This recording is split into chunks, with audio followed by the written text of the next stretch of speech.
Okay, first of all, thanks for Dr. Hafiz organizing such a big event, and it's a very need of the time.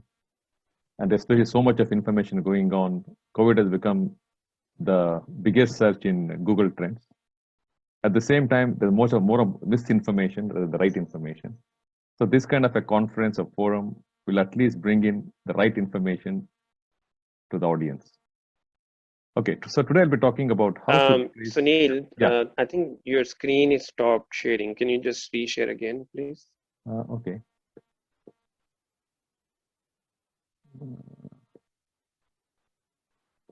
Sorry. What's happening?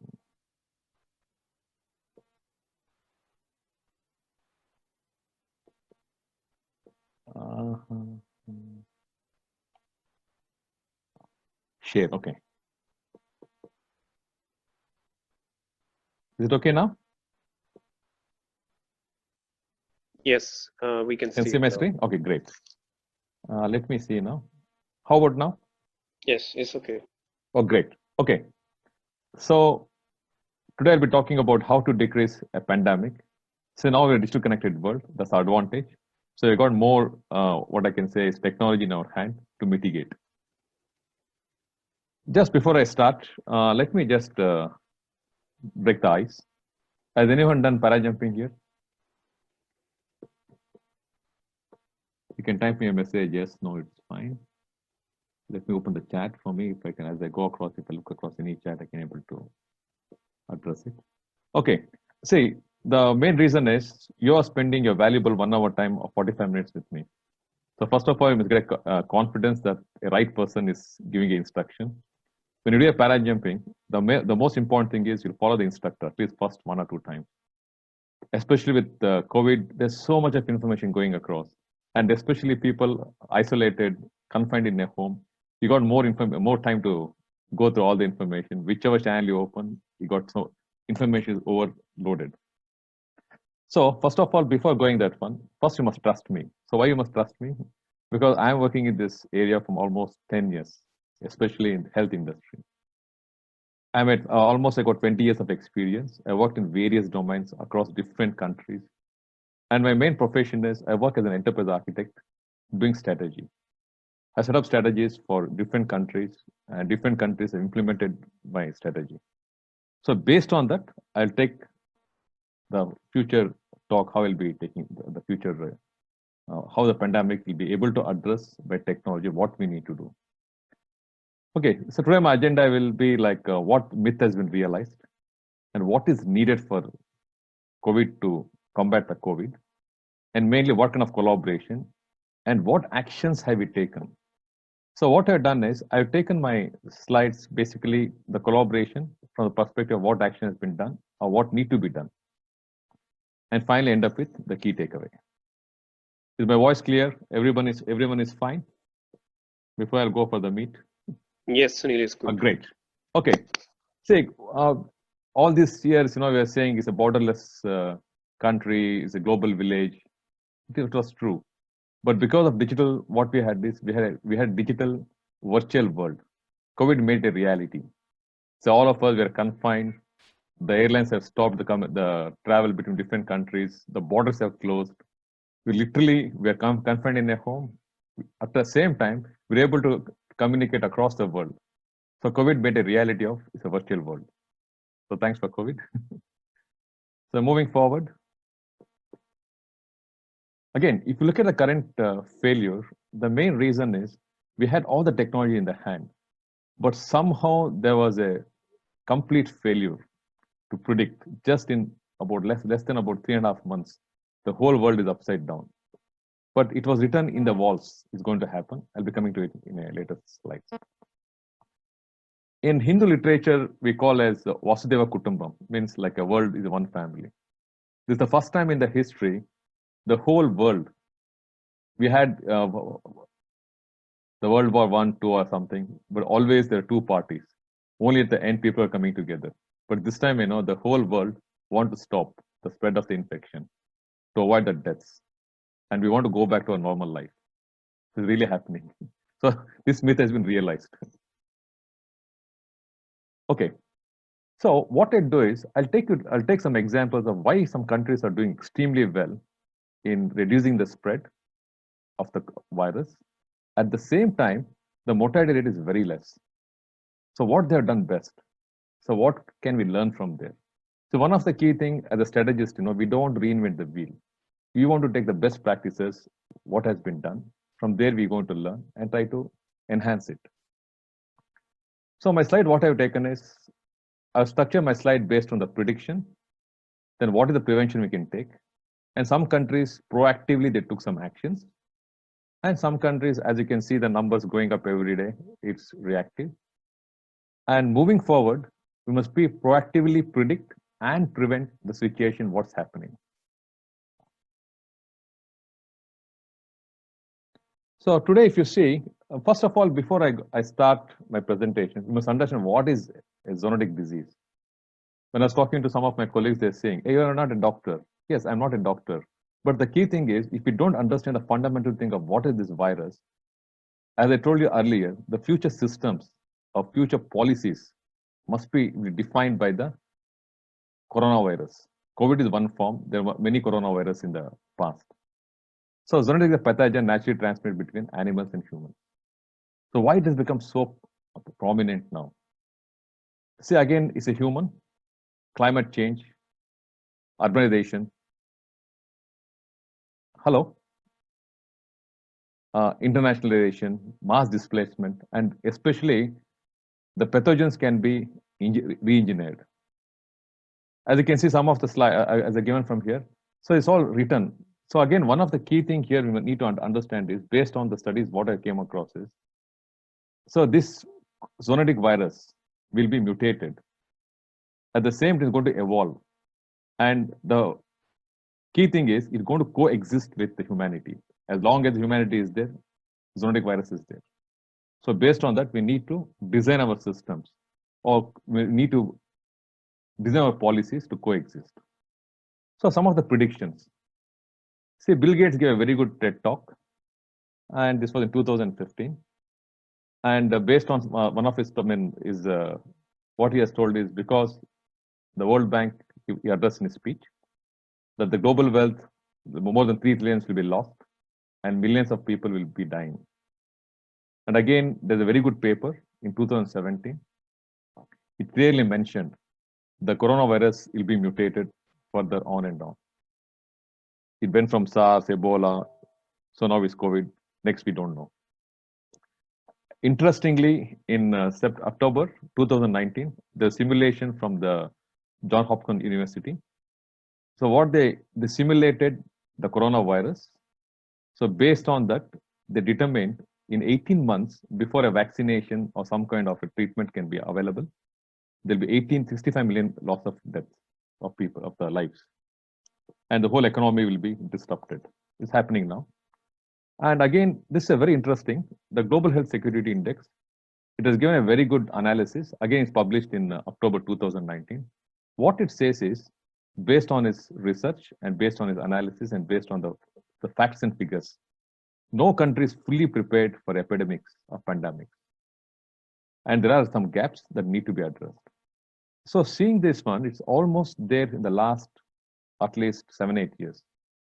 Tech companies knows about this, the government knows about this, but what went wrong? See, we get a tsunami once in 20 years. The effect is only for the particular area. Or sometimes we get a volcano. But a pandemic is not like that, especially because of the travel and because of the global village where people can be at any part of the time within 24 hours. They can be in multiple continents within few hours or few days rather. So pandemic is a reality now. At the same time, our lifestyle has changed. We have gone into the natures. We're completely, what I can say is the nature has been angry on us.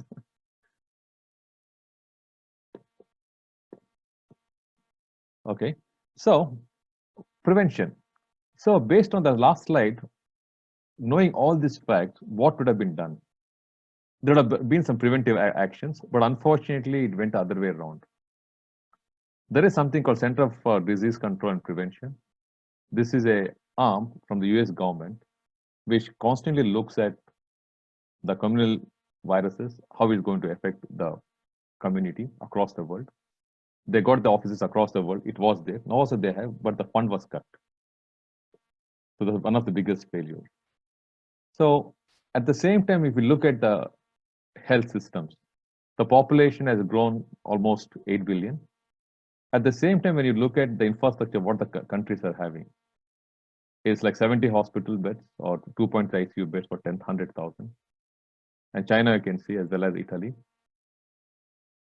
So what's happening is, when India locked down, suddenly just within 2-3 weeks, looking at other countries, to a shock to the entire world, locking a 1.3 billion population is not a joke.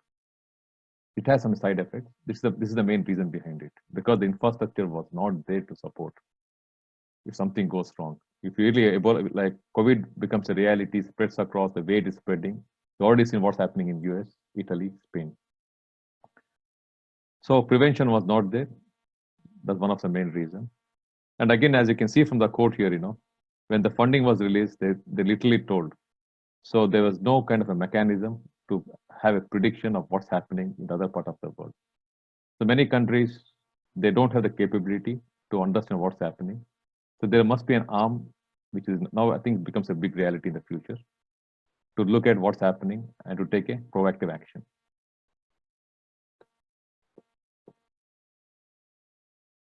So let us take some of the statistics, what's happening.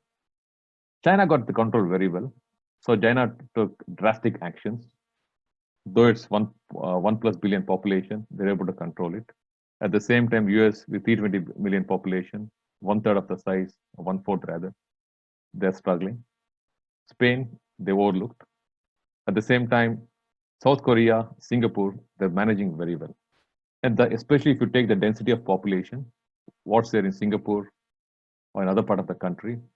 So Singapore managed very well. The density is very high. Austrian density is 1.5 per square kilometer. Singapore is about 70. And especially with New York, the biggest spike, the reason is it's highly densely populated. That's one of the reasons it is getting infected in such an alarming phase. So based on that one, what is the best practice? We look at what are the best practices they have done. So one of the main thing what they did in China or even in Korea or Singapore, they have a massive contact tracking. They literally went to identify the patient zero as much as possible. Then, the moment they identified someone, they detected them and isolated them with strict conditions. In Singapore, they had a tracking device or tracking on the mobile phone where they go across, and strict laws in the government. If somebody violates, if he's a non-citizen, they're straight away departed. And telemedicine was widely used, and robots wherever possible. And one of the key things, especially from Korea, what we must learn is the information was completely transparent. What's happening? Who is infected? It was completely updated in the social media. Even the outside the houses, it was shown. And the key thing, especially learning from Vietnam, they came with a very cheap testing kit. And again, the time duration to test the virus, it became only less than 4 hours. And at the same time, some countries imposed heavy fines. So these are the actions they took. So learning from this, I have summarized. First of all, you must educate the people. So though the government has come down with lockdown, you're seeing in Australia, other part of the world, people are violating because they don't understand. When you buy a pack of cigarette, at least got some alert. The person is going to get infected. At the same time, even if I go to some TV advertisement when I see now, if I go to some shopping mall, if they're able to display the lungs before and after, like your neighbor gets killed, your family gets killed, someone is getting killed. So that kind of statistics, if it is really available in all the places, wherever you go, people will become alert. Then the lack of social responsibility. See, today world, what's happening is, if I smoke, I may die. But it's not like that. If I get infected, I can exponentially infect thousands of people. Then the most important thing is collaboration. Without collaboration, this pandemic cannot be stopped. At the same time, technology must be used extensively. We have the technology capability now. Then information must be completely open. People must exactly be knowing who has been infected, and strict fines and penalties. I saw yesterday a newspaper, one of the person in Sydney, 3 times he violated. So finally they put him in the jail. But in 3 times, how many people has infected? Okay, so as John F. Kennedy says, ask not what a country can do, but what can we do? Today's situation, everyone must take action. Don't expect the government to do everything because it has got limited resource. Public must definitely take the action in their hand. Corporate must take the social responsibility. Though they've taken a lot of companies, as I could see the amount of money they're giving up to the social cause and giving the systems and all, but it would have been done much earlier, it would have been a different story. Okay, first let us start as a public, what can we do? So one of the biggest challenge is tracking of the people who got infected. If everyone having their mobile phone, they just enable the location tracking. At least if you get infected, you can able to inform all your others who got infected.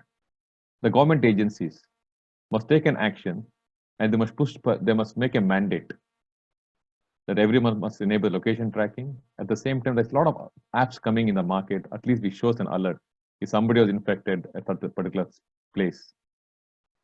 And telcos must really push the messages to the public in real time as giving an alert. I'll explain further in detail. This is an example I just tried myself. I never enabled my location tracking because of the battery consumption. So once I enabled my location tracking, it literally gave me the exact time from 24 hours, which location, what I was doing.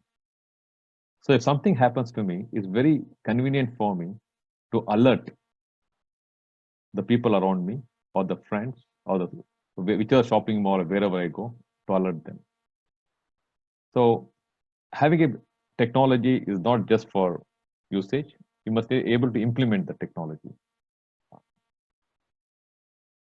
Then let us look at what is the current life situation. See, we're all working from the home. There's a lot of, at the same time, it can be an adult, a housewife, a student, an elderly person, or kids. So all are confined. The lack of socialization. So what is the after effects? There's a mental health, stress, domestic violence. So when we define, when we go to define the future systems, so all this must be considered henceforth. So how to now the current situation is how to mitigate the current situation. What we need to do. First of all, you must develop some healthy eating habits. At the same time, you must take social responsibility. At the same time, you must try to have the concept of coexisting, which was never there because people were staying for a holiday time or might be in a weekend, but now 24/7 confined in a house can really create a big problem and mental issues. Let me just take before the digital technology of what we are seeing today and the current situation. So as I told you earlier, before they had data centers, people need to go. They did not have this 4G or 5G or this NBN, the broadband. But today with technology, we have everything in our hand, on our fingertips. We got the smartphone which is going to give an alert of our heartbeat or body temperature. And we got systems can able to predict some of the analytics, what's going to happen. And we got mathematical models, at least we are learning from now. Like seeing US, they give a prediction of 200,000 people may die. So at least that's giving an alert, people are able to take the responsibility to be more, not to spread the virus, stay in the home in isolation. So let us take what is the public responsibility. See, first of all, we must take care of the health. I'll be coming in one of the other slides why the reason is. And next, we must follow the government recommendations. Many people are not doing that one. And if possible, for the benefit of others, if somebody gets infected, please update your social media. At least people will be knowing that. And if anybody is violating, please inform the authorities. And one of the key thing, what I have noticed is people staying in isolation in the home, what's going to happen? I take an incident, what happened in UK, somewhere in 2009, if I'm right, there was a power failure. And exactly after 9 months, the whole maternity was filled with babies. And especially now, the current situation, people spending home with their partners, what can happen you can imagine. So they must be aware that because of Zika virus is one of the similar virus like COVID, so people had a lot of side effects. So people must take a social responsibility, which I don't see much advertisement happening in the media. That's the reason I'm bringing this in my slide. At the same time, must be aware when we go for a shopping or anywhere, what is the lifetime of the virus? So looking at here, the virus can sustain for a few hours on a surface. In the air, 3 hours. Please, for your own safety, wear a mask moving forward. At the same time, be very careful what you buy and how you handle it. And please try to use cashless transaction as much as possible. China's burnt about $68 million. Same thing happened in South Korea. But unfortunately, every country cannot do that. So based on that, take the moral responsibility to stop the spread of the virus. Then, what is the effect of the pro-COVID? See, people get used of working from the home. So the future systems we design must be considered based on that. And more staff prefer to pick up the skills. They can work from the home remotely. And social behavior will be completely changed. And our activities, I was just seeing today morning, so one of the biggest thing happening now is people are buying home exercise equipment. And learning is completely changed because people get the comfort of studying from their home. So this becomes a big impact on the universities. Many universities may close because of this. So already universities, especially like New Zealand, Australia, they're losing the foreign whatever the funding of foreign students fee. But especially with COVID, the whole institution will be redesigned. Tech companies. See, as I told you earlier, tech companies completely fail to predict with all the technology, innovation we had in our thing, and especially the supercomputers, what is existing. It's a complete disaster. So what the companies can do to help further? See, if you go even having your mobile phone, go to some eatery, you'll get a push message. Hey, a restaurant is there. Some utility is there. Similarly, tech companies must push. Hey, a person with a COVID passed for 2 hours or 3 hours, might be 1 week back. So at least you'll be more alert. If you have been in that place, at least you'll be able to self-isolation. And people must take the information and they must be able to push the notification, tech companies, especially like telcos, to the anybody within that vicinity. If somebody is infected, they must update the status. Now let us come to corporate responsibility. See, corporate responsibility, as I put two symbols here.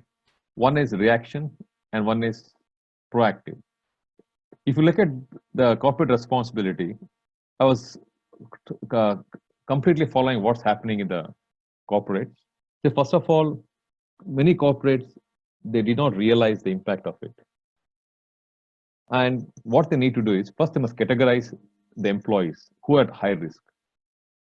Looking at the statistics, people with having diabetics or any kind of a lung infection or like pneumonia or asthma, they must be categorized, and elderly people, and they must be given the flexibility to work from home or wherever they want, and educate the staff. And especially now, people working from the home, they may violate. So enable social tracking. It's a moral responsibility of the companies because they're paying the salary at the particular time.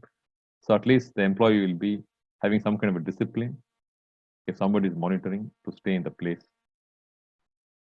And if anybody get infected in a company, openly display in the website.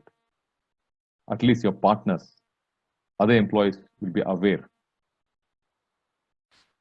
Then what is the pro-COVID for the corporates? The corporates will realize remote working is most cost effective. So you can able to segregate the work. What can be remote, what can be on-site.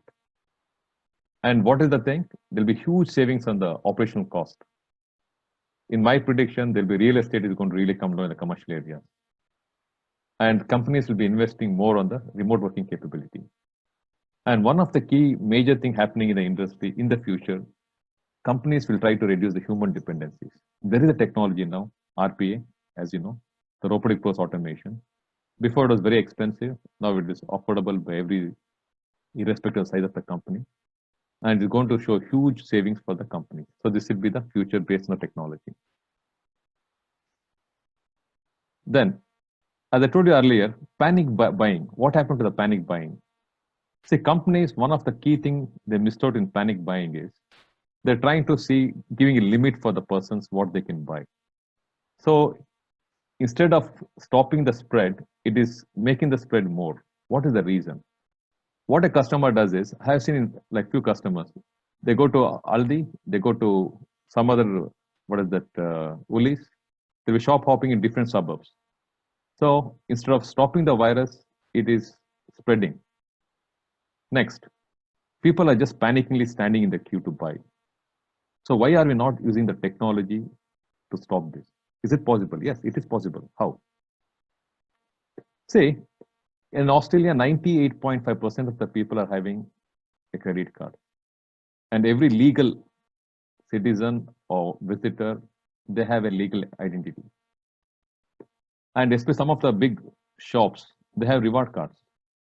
So why can't they have a reward card? If any customer buys anything, they can able to see a reward card and they can able to associate with the family. And based on that, they can able to allocate what is needed for him.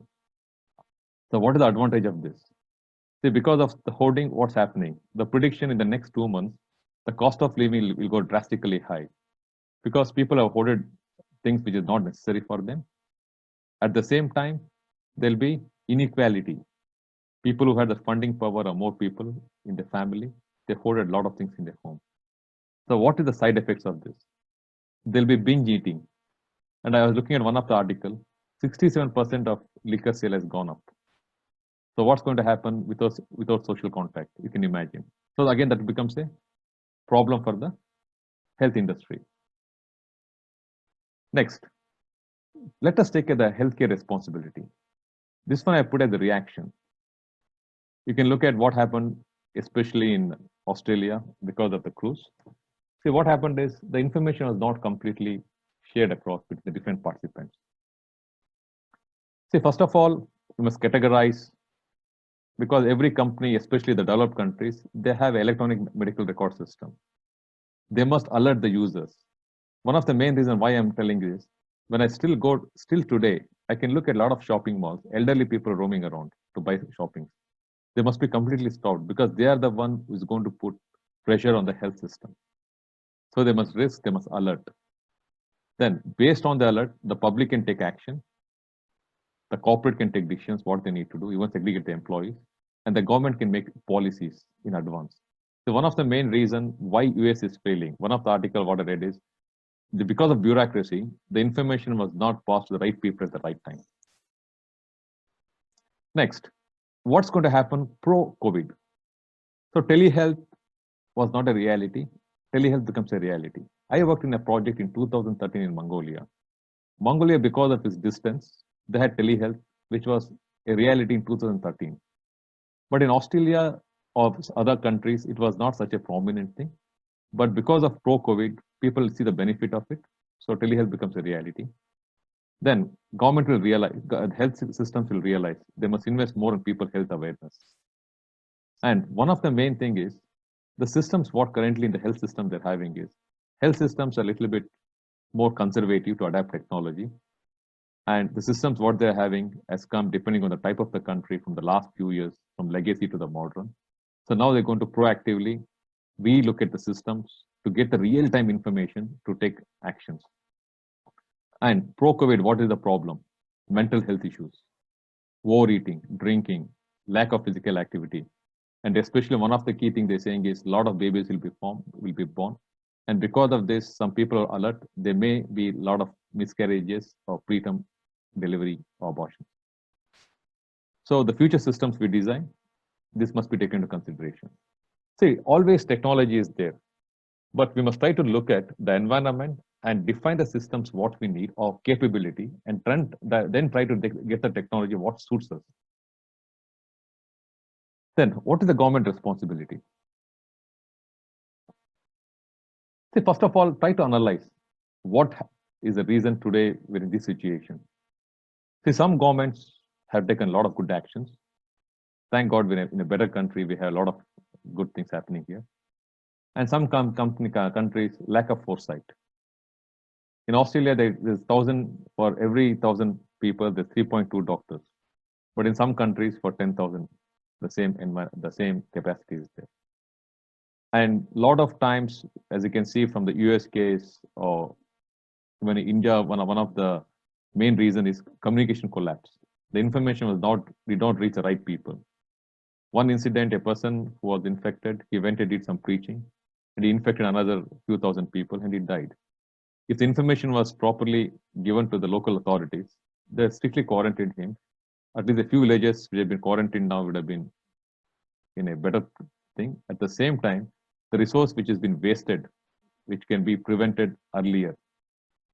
So with a proper communication, this can be enabled. And many countries, as I can show in my first slide, in one of the slides, the mortality rate is very high. The reason is late reaction. They're looking exactly what's happening in China, or even in Spain or in Italy. So many countries relaxed, especially in US. I was looking at one of the map. Still, with all this happening, the flights were flying easily across the different province in US. And one of the key thing is the systems currently what we are having is they don't have the data in real time. At the same time, the communication between the various authorities was not there. So this is the one which really driven the current situation. So what is the government responsibility?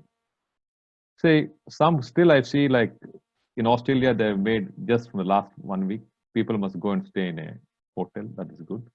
But still some people who have come before that, please make mandate of the location tracking. At least we know where they are going. If something goes wrong, easy to do the contact tracking. Then mandate for infected persons and their families to stay in their home, at least enable location tracking.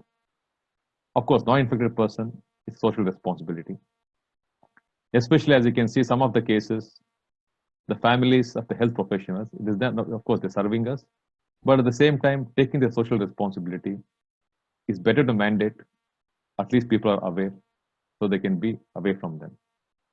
Then, especially people working at desk staff, they must be alerted. And public transport must display who got infected at what time. So at least it's going to help the other commuters if they're in the same train or same transport or same public transport, what actions they need to take. Then, so especially for offenders, like introduce device tracking. Even put a collar if it is really is a violators. And Russia introduced image recognition. So if possible, that must be introduced. Then, see many especially in China, one of the big thing they did is they use drones. They use the technology in a very organized way. Especially some countries like Australia and New Zealand, the number of police to the people ratio is not high. And especially with this kind of situation, it's not possible to have X number of resources available. So introduce drones. At least it's going to alert. Then make a portal. The people can able to, if any violators, they can able to key in the violators. The government can take action on them. So pro-COVID, what's going to happen in the pro-COVID? First, especially in the future, there will be changes in the Privacy Act. Then there'll be more investment on the health systems. Cashless transactions may become a mandate. And the country is going to invest heavily on the infrastructure. And you know about Industry 4.0. Industry 4.0 is nothing but using technology to manufacture your things. So based on this, country wants to become more sustainable. They don't want to be dependent on other countries. And especially with the modern world, what they're doing is with a very good supply chain, they want to have zero inventory. And that's not possible because of COVID, what we're seeing, the real situation now. The flights are not flying, the ships might not commute. And yesterday I was reading an article. One of the ships has come from China. The porters don't want to unload the ship. So this kind of situation, Industry 4.0 will become a reality. So countries are going to invest and try to see how it can be enabled. So what is the key takeaway based on today? First of all, from the public, take social responsibility, enable location tracking, inform the authorities if there is any violation, and please maintain your health. Commercial organizations, they must manage the employees because they are responsible for that, and have transparency what's happening and keep the people informed. And again, I'm looking at some of the articles. So many companies are, every country does not have the facility as in Australia, where the government is funding the employers to fund for the time being. So at least they must take the social responsibility and to able to pay the salary of the, at least partially for the employees, and use technology to reduce the human dependency. Then tech companies try to push the alerts in real time as possible and proactively work with the government. From the government perspective, relax the Privacy Act, impose heavy fines on the violators, and especially introduce collaring for the violators who violate the quarantine time, who are infected and quarantine time, and more ads and statistics and effects of the non-compliance.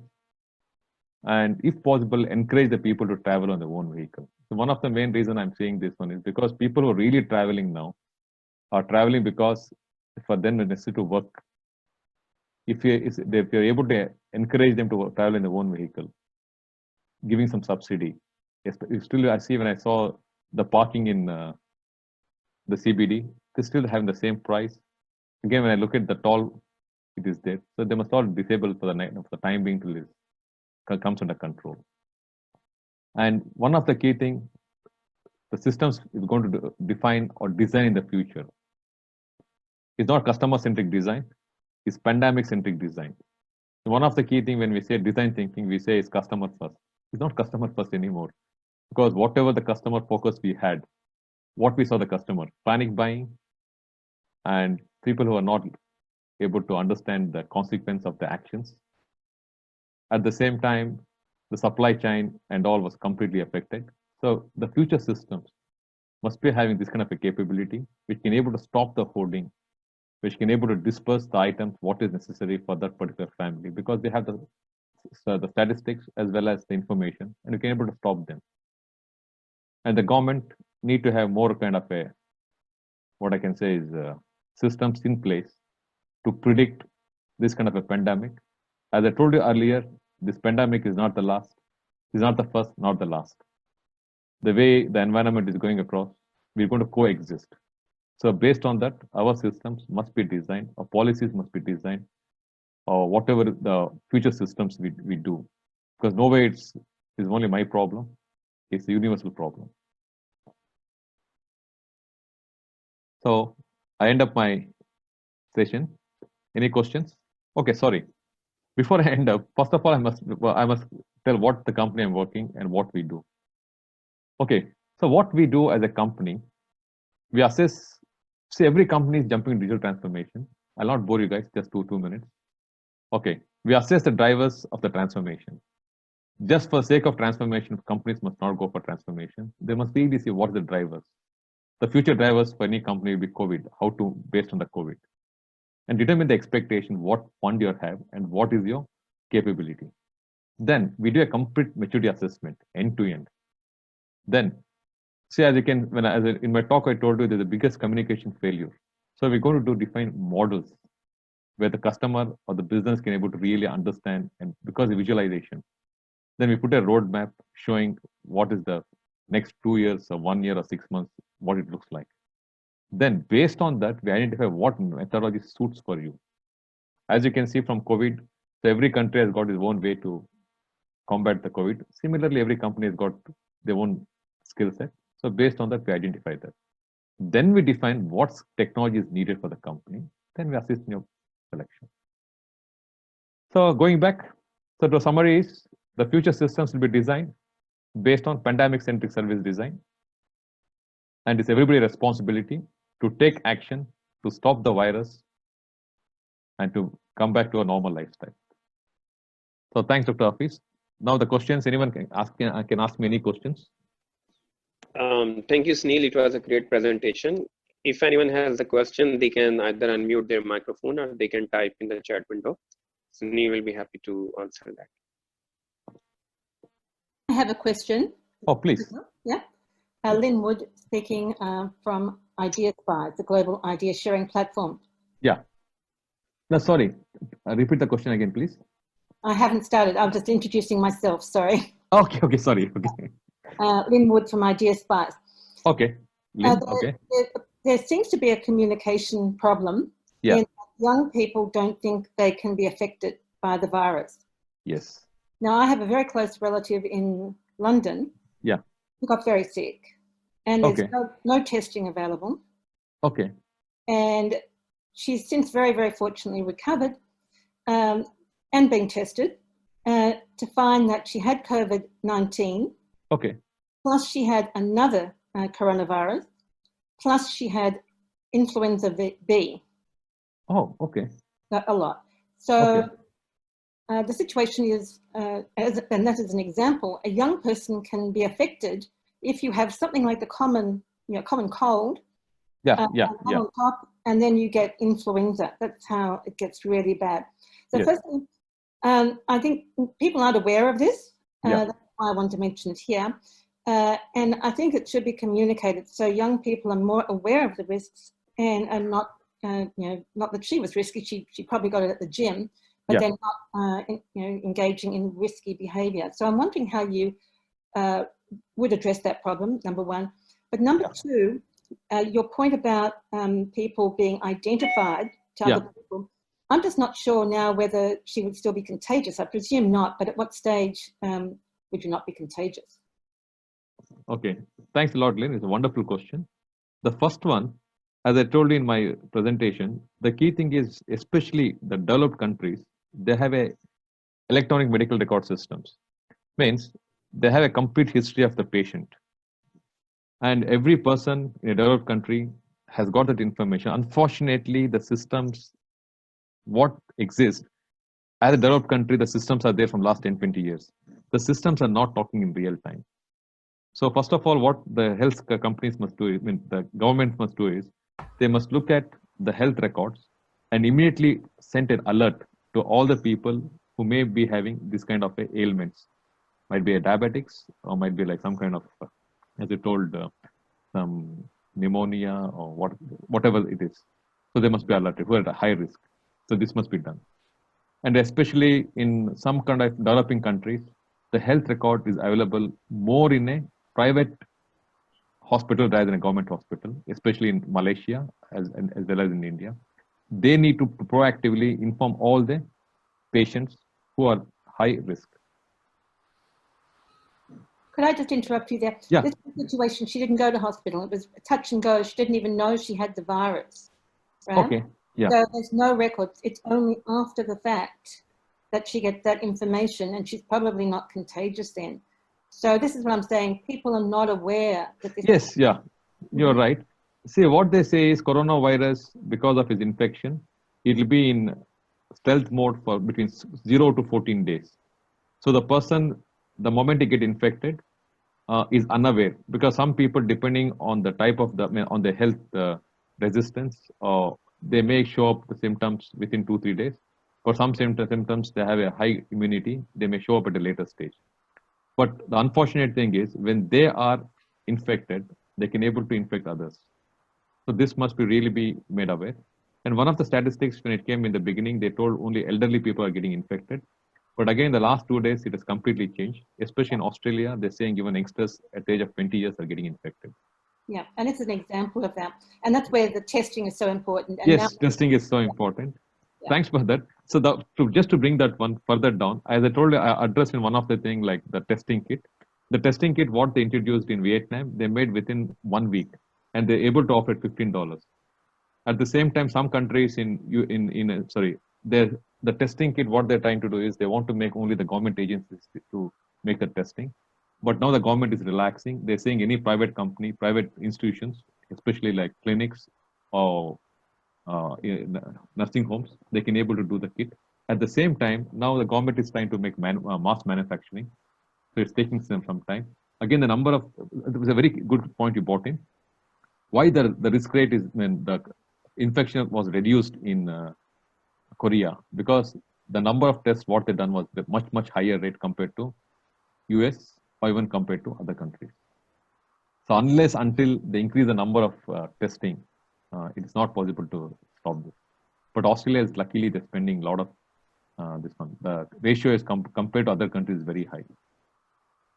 Yeah, I would like to add something, Sunil, here. First thing is definitely educating people. So social education is important at this stage. You know, as the point is really valid. There are cases where people of 13 years age are infected as well, and even at lower ages.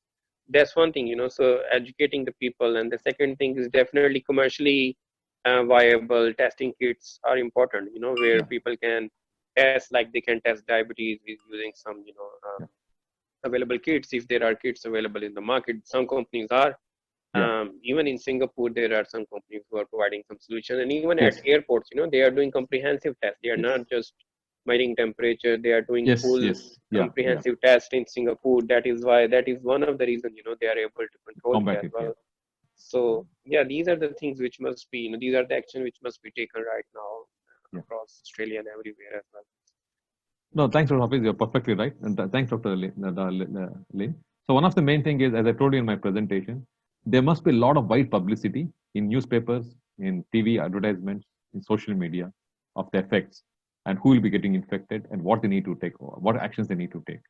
So this must be really like, it's coming out, but it must be much more, it must be pushed across. And especially a lot of signs must be displayed when you go, especially for a crowded place like shopping, like especially to buy your day-to-day, what I can say is your groceries. So people still, when I see they got that lack of that awareness, still they don't maintain a social distance unless somebody is enforcing them.